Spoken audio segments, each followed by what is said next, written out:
बहुत सारे लोगों के पेट में तो दर्द होगा ही। अब चीनी मिल जो है लगाने की बात हो गई है तो बहुत सारे लोगों का नेगेटिव कमेंट आता है। अब कुछ लोगों का नियति ही खराब है तो उसको हम क्या कर सकते हैं। पेट का दर्द तो डॉक्टर ही इलाज कर सकते हैं, हम लोग तो जनसेवक है, जनता का सेवा करने के लिए आए। अब पेट में दर्द हो रहा है, अगर उनका इलाज डॉक्टर नहीं कर पा रहा है तो हम लोग के पास भेज दीजिए। नहीं चाहता हूँ कि मैं 1 साल तक जैसे कम से कम मंत्री बनूँ। हो सकता है 1 साल के बाद जो है कुछ ऐसी इक्वेशन बने जहाँ मंत्री कोई बहुत बड़ी चीज़ नहीं है, क्योंकि मेरी एक ही इच्छा है कि हम 1 साल तक पहले जनमानस के नर्व को पकड़ें, कहाँ कहाँ क्या समस्या, क्योंकि मेरे लिए भी नया क्षेत्र है। ये अलॉटमेंट हुआ था वो किसी कारणवश नहीं हो पाया, चाहे जो भी कारण हो, क्योंकि पूर्व की जो सरकारें रही हैं खासकर महागठबंधन के टाइम में, जिसमें जो इससे पहले के जो विधायक थे वो भी उद्योग मंत्री थे, क्या हुआ नहीं हुआ, लेकिन सरकार ने यह निर्णय लिया। आप सभी लोगों को धन्यवाद देना चाहता हूँ कि सब लोग यहाँ आए और चुनाव के रिजल्ट के बाद शायद हम लोग पहली बार सब लोग मिल रहे हैं। 14 तारीख को रिज़ल्ट आया और रिज़ल्ट के बाद फिर सरकार गठन की प्रक्रिया हम लोगों ने पूरी की।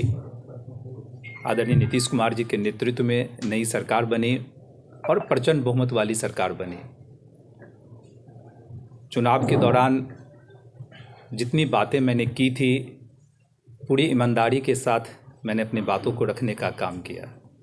मेरे मन में कभी यह नहीं था कि मैं सिर्फ चुनाव जीतने के लिए या लोगों का वोट लेने के लिए मैं सिर्फ जो है वादा करूं।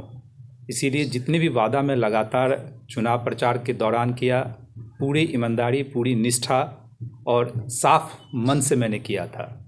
चाहे वो चीनी मिल का मुद्दा हो या तमाम तरह के विकास, कैसे मधुबनी सुंदर, स्वच्छ, सुसज्जित और विकसित मधुबनी बने। 14 तारीख के रिज़ल्ट के तुरंत बाद पटना भी मैं गया और आप लोगों ने सोशल मीडिया के माध्यम से देखा होगा कि सरकार बनने से पहले कई राउंड की मीटिंग आदरणीय नीतीश कुमार जी के साथ मेरी हुई, सम्राट चौधरी जी के साथ मीटिंग हुई, तमाम जो एनडीए के घटक दल के शीर्ष नेतृत्व हैं उन सब के साथ भी हम लोग की मीटिंग हुई। और उस मीटिंग में लगातार जब हम शीर्ष नेतृत्व से मिल रहे थे तो मेरा एक ही था कि किस तरह चीनी मिल की शुरुआत जैसे पुनः हो, चाहे लोहट चीनी मिल हो, रैयाम चीनी मिल हो या बिहार में जो अन्य चीनी मिलें जो बंद पड़ी हुई है उसका कैसे जैसे फिर से पुनरुद्धार हो, कैसे फिर से जैसे स्टार्ट किया जाए। और लगातार हम सरकार से, प्रशासन से, कैबिनेट सेक्रेटरी से हम इस चीज़ की डिमांड करते रहे कि कैबिनेट के पहली मीटिंग जब हो सरकार के गठन के बाद उसमें कुछ ऐसे निर्णय हो कि जनता को लगे कि यह सरकार जो है बहुत ही गंभीर है रोजगार सृजन पे और इंडस्ट्रियलाइजेशन पे, उद्योग व्यवस्था लगाने को लेकर। और यही कारण था कि चुनाव जीतने के उपरांत लगभग मैं 11-12 दिन क्षेत्र में नहीं आया।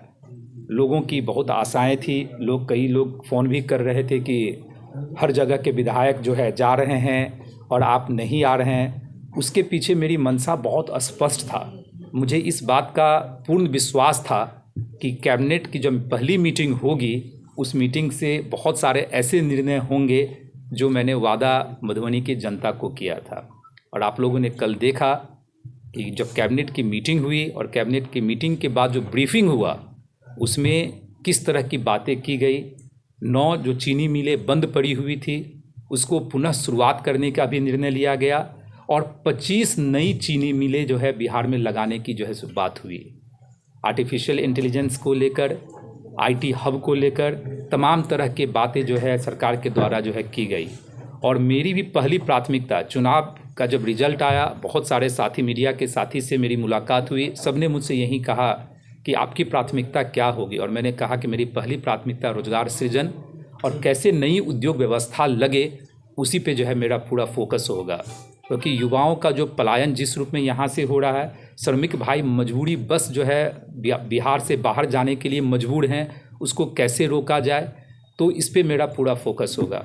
तो मैं आप लोगों के माध्यम से बिहार के लोकप्रिय मुख्यमंत्री श्री नीतीश कुमार जी को, लोकप्रिय उप मुख्यमंत्री श्री सम्राट चौधरी जी को और तमाम एनडीए के वरिष्ठ नेताओं को बहुत बहुत धन्यवाद देना चाहता हूं।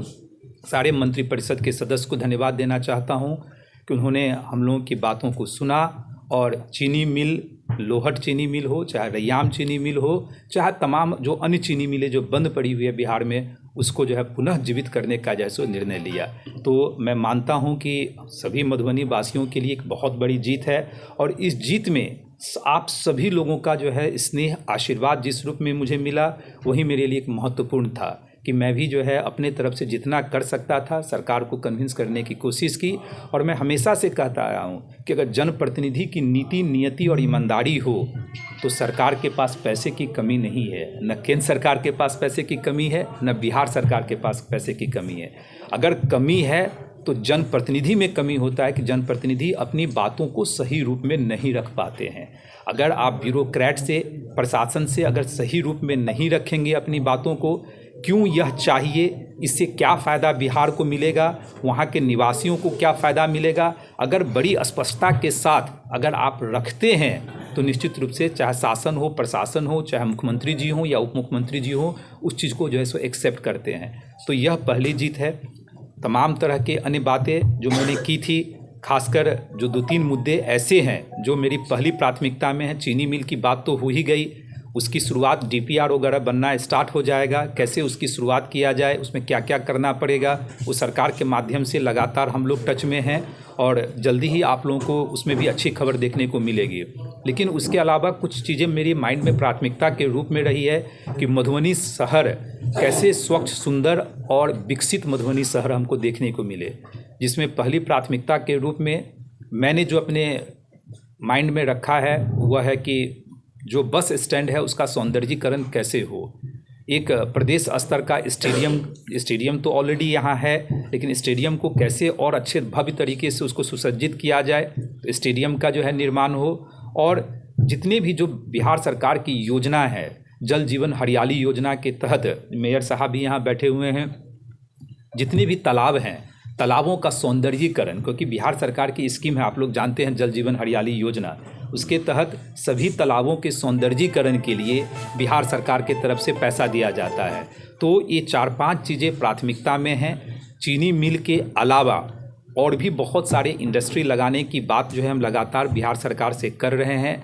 चिराग पासवान जी भी आए थे, उन्होंने भी आप लोग के समक्ष वादा किया था कि माधव जी को जिताइए। फूड प्रोसेसिंग सेक्टर में जितनी भी उद्योग की व्यवस्था होगी उनके मंत्रालय से भी हम लोग को सपोर्ट मिलेगा। और ईश्वर की कृपा है कि जिस पार्टी से मैं आता हूं, हम लोग के पास पंचायती राज भी है, जो हमारे पार्टी के लीडर जो है मंत्री बने हैं, तो तमाम तरह के उद्योग मंत्री भी दिलीप जायसवाल जी बने हैं, गन्ना विभाग भी जो है चिराग पासवान जी के पार्टी के को मिला है। तो सभी लोग हम लोग मिल के काम करेंगे और मुझे पूर्ण विश्वास है कि जो मैं हमेशा से कहता आया हूँ कि 5 साल लंबा वक्त होता है, अगर नीति, नियति और ईमानदारी हो तो 2 से 3 साल में बहुत सारी समस्याओं का निदान जो है सो किया जा सकता है। और मैं अपने आप को सौभाग्यशाली भी मानता हूँ, क्योंकि यहाँ के सांसद भी बीजेपी के हैं, मेयर भी हम लोगों के साथ हैं, बीजेपी से ही हैं, और अब विधायक हैं। तो तीनों ट्रिपल इंजन हम लोग मिल के आपस में प्रॉपर कोऑर्डिनेशन के माध्यम से हम लोग सारी समस्याओं का निदान करेंगे। दूसरी बात, मैंने यह भी निर्णय लिया है कि एक विधायक का जो ऑफिस होता है, प्रोटोकॉल है, उसका भी हम जो है निश्चित रूप से इस जो अभी प्रवास मेरा है सैटरडे तक, उसके दौरान ही मैं कार्यालय का भी उद्घाटन करूंगा उसमें, जिसमें कुछ लोग बैठेंगे भी। और नियमित रूप से मैंने भी यह निर्णय लिया है कि महीने में कम से कम 1 हफ्ता जो है हम क्षेत्र में देने का काम करेंगे, क्योंकि मेरे लिए यह आवश्यक है। जब तक जनता के दर्द को नहीं सुनेंगे और जनता से मिलेंगे नहीं, उनके कष्टों को नहीं समझेंगे, तो पटना में और दिल्ली में रहकर हो सकता है कि उतनी सारी समस्याओं का समाधान न कर पाऊँगा। इसीलिए मैंने यह निर्णय लिया। और आप लोग देखिएगा कि नवंबर का महीना चल रहा है, दिसंबर में भी आप लोग काउंट कीजिएगा कि हम 7 से 10 दिन देते हैं कि नहीं देते हैं, जनवरी में देते हैं कि नहीं देते हैं। तो इस रूप में हम लोग सब जैसो मिलकर जैसो काम करने का काम करेंगे। और मुझे पूरा विश्वास है, बहुत सारे लोगों के पेट में तो दर्द होगा ही। अब चीनी मिल जो है लगाने की बात हो गई है तो बहुत सारे लोगों का नेगेटिव कमेंट आता है। अब कुछ लोगों का नियति ही खराब है तो उसको हम क्या कर सकते हैं, पेट का दर्द तो अब डॉक्टर ही इलाज कर सकते हैं। हम लोग तो जनसेवक है, जनता का सेवा करने के लिए आए। अब पेट में दर्द हो रहा है, अगर उनका इलाज डॉक्टर नहीं कर पा रहा है तो हम लोग के पास भेज दीजिए, हम लोग उनका भी इलाज करेंगे। हमने तो पहले भी कहा कि जिन लोगों ने वोट नहीं भी दिया है, मेरा दायित्व है कि उनके लिए भी काम करूं। मेरे लिए तो सब बराबर हैं, क्योंकि जनप्रतिनिधि तो सबके लिए होता है, वोट मिले या ना मिले, लेकिन जनप्रतिनिधि तो सबके लिए होता है और सबके लिए काम भी करना चाहिए। कि अच्छे जनप्रतिनिधि का यही लक्षण भी होता है। तो कोई बात नहीं, अब लोकतंत्र है, पेट में दर्द कुछ लोगों को हो सकता है, होने दीजिए, थोड़ा और दर्द हो कोई दिक्कत नहीं है, आगे का इलाज करवाएंगे, दिल्ली पटना जहाँ ज़रूरत पड़ेगा। लेकिन हम लोगों को आपस में बंटना नहीं है, विकास कार्य इसी तरह चलता रहे।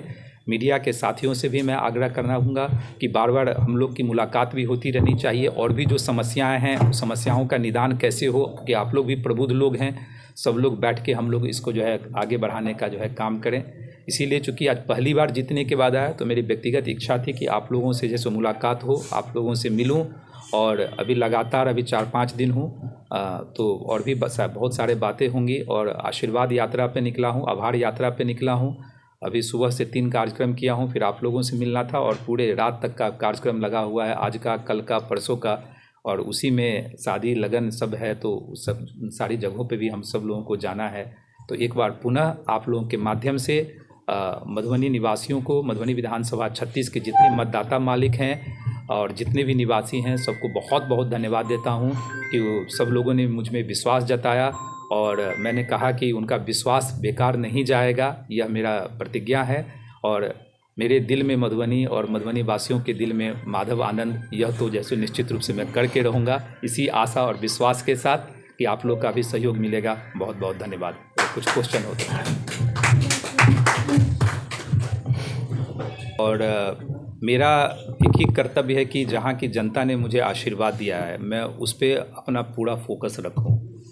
कौन मंत्री बना, कौन नहीं मंत्री बना, यह बहुत ज़्यादा मायने नहीं रखता है। और व्यक्तिगत रूप से अगर मुझसे आप पूछ रहे हैं, तो मैं व्यक्तिगत रूप से नहीं चाहता हूं कि मैं 1 साल तक जैसो कम से कम मंत्री बनूं। हो सकता है 1 साल के बाद जो है कुछ ऐसी क्वेश्चन बने जहां मंत्री कोई बहुत बड़ी चीज़ नहीं है, क्योंकि मेरी एक ही इच्छा है कि हम 1 साल तक पहले जनमानस के नर्व को पकड़ें, कहाँ कहाँ क्या समस्या, क्योंकि मेरे लिए भी नया क्षेत्र है। मैं बहुत ईमानदारी के साथ कहना चाहता हूँ, तो जब तक हम क्षेत्र में मैक्सिमम टाइम नहीं देंगे, हमको समस्याएं नहीं पता चलेगा।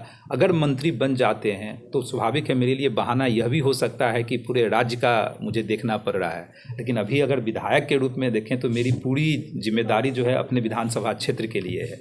तो पार्टी ने निर्णय लिया है, उस पार्टी के निर्णय में हम सब लोग हैं, ऐसा भी नहीं है कि हम सब लोग नहीं हैं। राजनीति में है तो बहुत तरह की चीज़ें होती है, लेकिन जो भी निर्णय हुआ सबके सहमति से हुआ, ऐसा इसमें कुछ भी नहीं है। अब बाकी मीडिया क्या चलाता है नहीं चलाता है, मीडिया का काम है, हम लोग का काम विकास करना है। सर, लोहट चीनी मिल का जमीन लीज पर बांट दिया गया है, तो वहाँ फिर कैसे? देखिए, वो सरकारी मिल था, और जब सरकार की इच्छा हो जाती है तो आप जानते हैं कि प्राइवेट लैंड भी सरकार एक्वायर कर लेती है, और वो तो सरकारी है। अब जो इथेनॉल के लिए अलॉटमेंट हुआ था वो किसी कारणवश नहीं हो पाया, चाहे जो भी कारण हो, क्योंकि पूर्व की जो सरकारें रही हैं, खासकर महागठबंधन के टाइम में, जिसमें जो इससे पहले के जो विधायक थे वो भी उद्योग मंत्री थे, क्या हुआ नहीं हुआ, लेकिन सरकार ने यह निर्णय लिया है कि इस चीनी मिल को स्टार्ट करनी है। इसमें जो भी समस्याएं या बाधाएं होंगी जो आपने जिक्र किया, उस समस्याओं और बाधाओं को हम लोग दूर करने का काम करेंगे। सरकार की मंशा बहुत स्पष्ट है, जिस तरह मेरी मंशा स्पष्ट है उसी तरह सरकार की मंशा स्पष्ट है कि लोहट चीनी मिल जो है पुनः जो है सो स्टार्ट हो।